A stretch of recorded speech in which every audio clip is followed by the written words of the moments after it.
Welcome back to a special Hong Kong Direct this week as we're looking ahead with the company of Leo Schlink, the racing editor of the Hong Kong Jockey Club, to the trial day on Sunday at Sha Tin. 3 Group 2s. We're looking at the sprint now over the 1,200 metres. The field is headed by last year's winner, in actual fact, last season's champion sprinter in Hot King Prawn. Wellington returns to action as well. Last year's Chairman Sprint Prize winner Skyfield, much better off at the weights off his beating of Lucky Patch last time out. A number coming out of that race.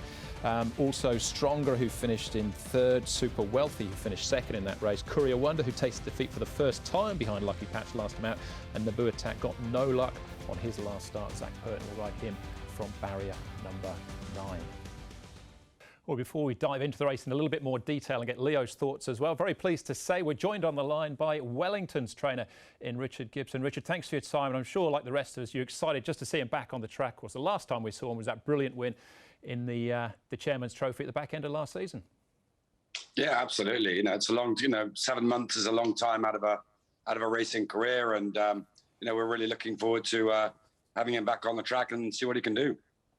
I'm assuming then that the problem, the idea was, I thought, to run him in the Premier Bowl first up. Whatever the problem was there, it wasn't too serious.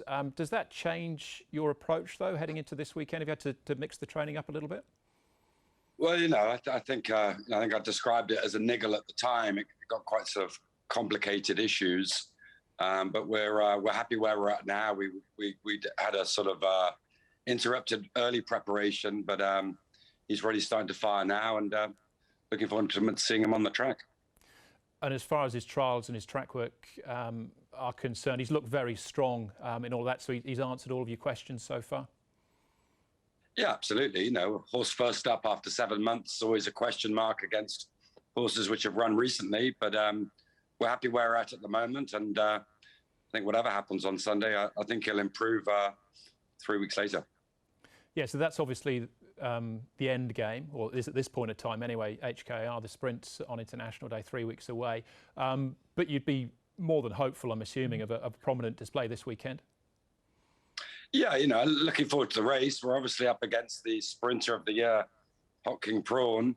So that's going to be a big challenge. And, we're running up against these fit youngsters who are trying to make a name for themselves.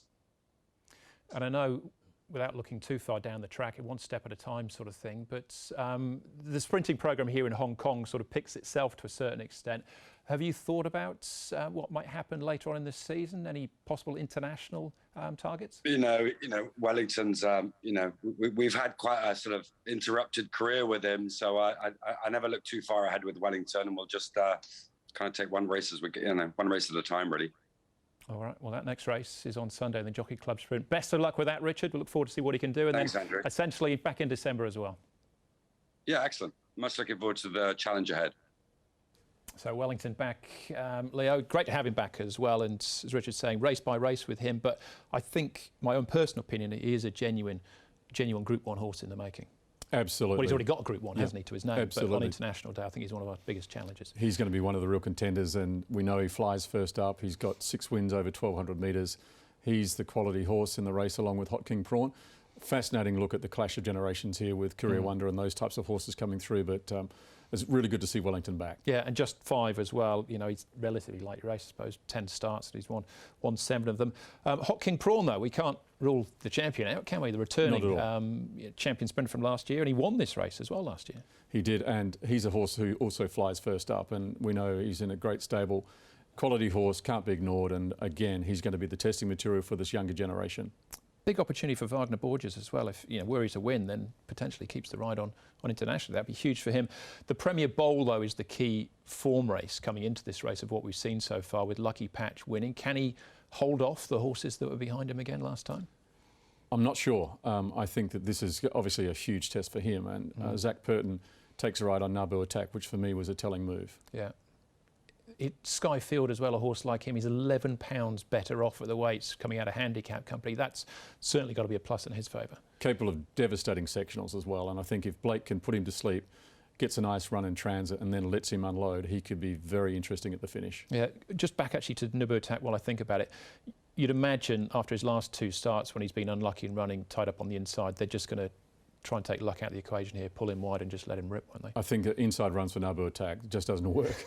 So I think that they'll be looking for the big ground out wide, and he can fly home and do his usual thing.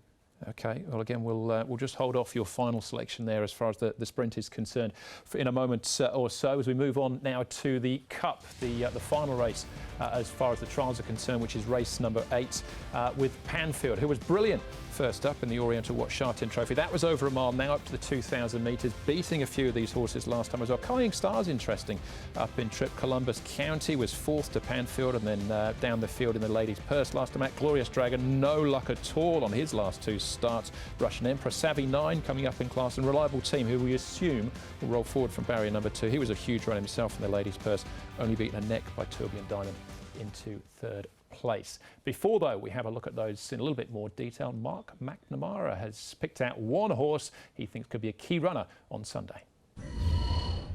Thank you, Andrew. Our race in focus is the Jockey Club Cup. It's the Group 2 over the 2,000 metres, and as a lead-up race, of course, to the Cup, all the Vars on HKIR Day, and this horse, which we're going to look at closer now, Panfield, has a nomination for both. He's trained by Tony Millard. He's been a real find. Off a rating of 119, and by the sire Looking at Lucky, he's one of just 4 Looking at Luckies to have ever raced in Hong Kong. His racing name in Chile was Look Pen. He won 3 consecutive Group 1s over the 1,700 metres up to the 2,400 metres prior to arriving. His first win was a Class 2. He then did this. This is the Standard Chartered Champions Enchater, and this is a race where he rolled exalted. He announced himself as potentially the best stayer in Hong Kong with this victory. He looked vulnerable with Columbus County on his outside, challenging all of the way home. The further they went, the more dominant he looked. And rightly so, Karis Teeton celebrated, and celebrated hard, because he had arrived, Panfield, on the big stage in Hong Kong.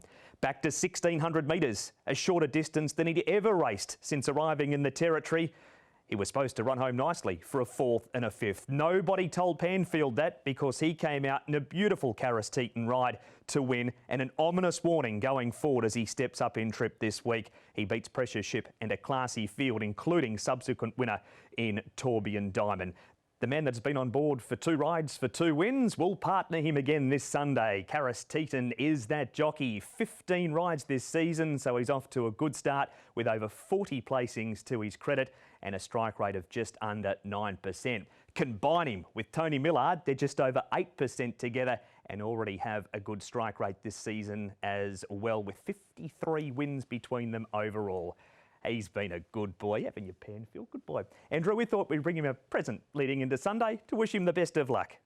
Good boy, all the best Sunday. Brilliant. First time we've used those, but it looks like he's made a new friend there, Mark, doesn't he? No doubt, yeah. Might be the inspiration Panfield needs on Sunday. Not that he will need any. He's flying at the moment. Looking beyond Sunday, have you got a gut feeling about 2,000 metres or 2,400 metres for him?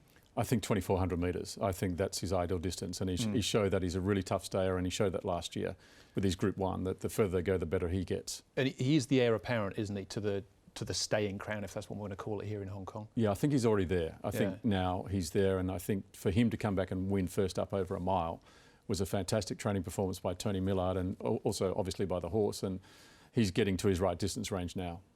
It was a blanket finish in that race, the Sha Tin Trophy. Glorious Dragon finished 10th of the 12 runners, beaten 2 lengths. He got no luck on his last start as well. He'd have to be dangerous, wouldn't he, with a clear run?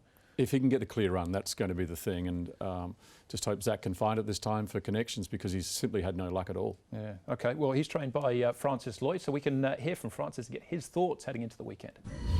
Francis, Glorious Dragon going around in the Cup. He's had no luck his last 2. How's he pulled up from those 2 runs so far? He's okay. Yeah, as you said, he just bad luck in the last 2 runs. Yeah. Has his work been good since then? Yeah, he keep his form. What was sort of going through your mind in those last couple of runs when he just hasn't been able to get out? Yeah, honestly, he got a good job, but just unlucky, he can't get out in the straight. How do you sort of need the race this weekend to be run to best suit his chances, Glorious Dragon? Oh, I think just the luck. Yeah, his form is good and everything is fine. He also got a good draw this time. Yeah. All right, says Francis Lowe, with an outside sort of chance, or more than an outside chance with Golden 60, Lucky Patch in the sprint and Glorious Dragon in the Cup. Could be a big day for him. Could be a huge day for Francis, and he's doing well this year already. And yeah, Glorious Dragon certainly deserves a change of fortune. Absolutely. What about Russian Emperor? I'm guilty a little bit with this horse of... I thought he was a very good horse when he first arrived, and I've sort of stuck to that. But Douglas White's been quite bullish this week about his chances heading into the weekend. I think third up, fourth up is when Douglas has done a study and understands the horse obviously very well and believes that this is when he shows his best form. And Blake Shin, barrier 1, he gets the chance to do that. And I'm with you, Andrew. I think he's a high quality horse. I think it's only a matter of time, and Douglas is working towards that. Because he does have that element of quality about him that he brought from overseas. And in terms of the field, with the greatest respect to a few of these, you know, being competitive on International Day, Russian Emperor, for me, still has that little bit of X factor. He showed that overseas and has done it here with his Derby placing as well. And I think for me that he's the hardest for Panfield to beat on Sunday. Does have 2 in the race, Savvy 9, and he had a 100-to-1 winner midweek, didn't he, Douglas, at Happy Valley? So we won't completely rule out the stablemate completely there. OK, so that's the Cup. All right, well, let's go back to the top. We'll go through it race by race. We'll do it in race card order. Your selections then, Leo, starting for the sprint first. Courier Wonder, I think it's his chance to shine. I think that he gets in the race really well. Unlucky last start, he can atone here.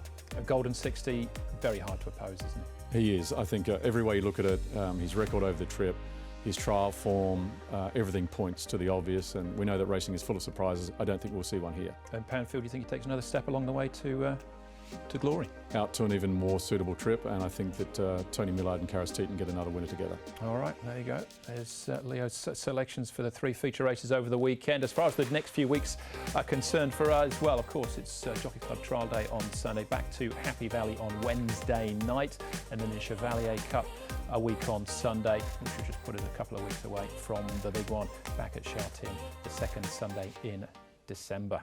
Well, Leo, thanks for your company as always, and we'll look out for the big announcement Wednesday. Then we should know the probable fields for International Day. Yeah, the selection should be complete by Wednesday, and on Wednesday night we will know the identity of the last 2 riders in the IJC. Brilliant. All right. Well, thanks for that, and thanks for your company as well. We're going to leave you this week with Golden 60 in last year's mile, winning as a 1.1 favourite. Let's find out again on Sunday if history can repeat. That's the show. Thanks for watching. We'll see you again then on the weekend. We'll bring all the action from Hong Kong direct to you. 400 to go. Car Ying Star's been rated perfectly. Pace is on now. He's a length on Southern Legend. Golden 60. He descends down the centre. He went past Mighty Giant. Car Ying Star, Southern Legend. Joined, passed by Golden 60. Then came Mighty Giant. Golden 60. He swept away at the 100-metre mark from Southern Legend and Car Ying Star. Bring on the internationals. He's ready. He's Golden 60. He beat Car Ying Star and Southern Legend.